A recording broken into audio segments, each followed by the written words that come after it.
Hello बच्चों, चलिए प्रश्न को देखते हैं। एक इंजन 1/6 की दक्षता रखता है। जब इसके गर्त के तापमान 62 डिग्री सेल्सियस से कम किया जाता है तो इसकी दक्षता दुगनी हो जाती है। स्रोत का तापमान होगा। आइए प्रश्न का मुख्य उदाहरण देखते हैं। प्रश्न का मुख्य उदाहरण इस प्रकार से है कि ये मान लीजिए आपका एक इंजन हो गया, ये आपका स्रोत हो गया, स्रोत, और ये आपका सिंक हो गया। तो गर्त का मतलब सिंक है, इसी को गर्त भी बोला जाता है। और ये आपका इंजन है, ये आपका इंजन है।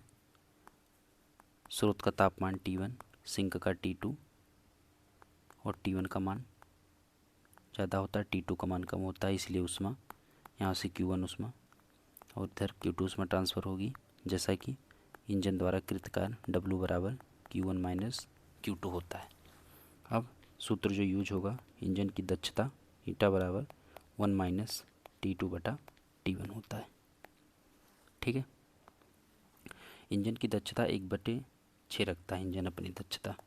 ईटा बराबर 1 माइनस T2 बटा T1। इंजन अपनी दक्षता T2 बटा T1 बराबर, इसको ऐसे लिख लेते हैं, इंजन अपनी दक्षता 1/6 रखता है, 1/6 बराबर 1 माइनस T2 बटा T1। ये समीकरण 1 हो गया। फिर समीकरण क्वेश्चन में या प्रश्न में यहाँ बोल रहा है, इसके गर्त का तापमान 62 डिग्री सेल्सियस कम कर दिया जाए, दक्षता दुगनी हो जाती है।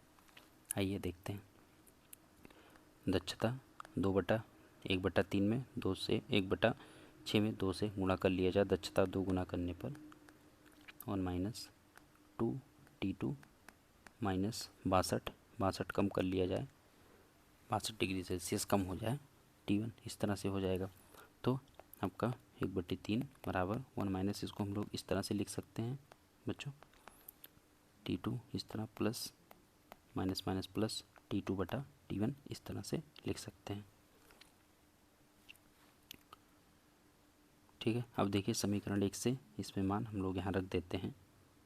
तो 1/3 बराबर 1/6 प्लस 62 बटे T1, इस तरह से हो जाएगा। 1/3 माइनस 1/6 बराबर 62 बटा T1।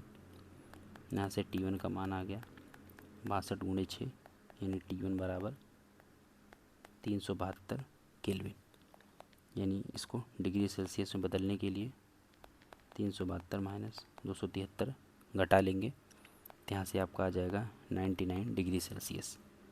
ठीक है, T1 का मान इस तरह से आपका जो स्रोत का तापमान होगा, यहाँ से 99 डिग्री सेल्सियस आपका सत्य विकल्प है।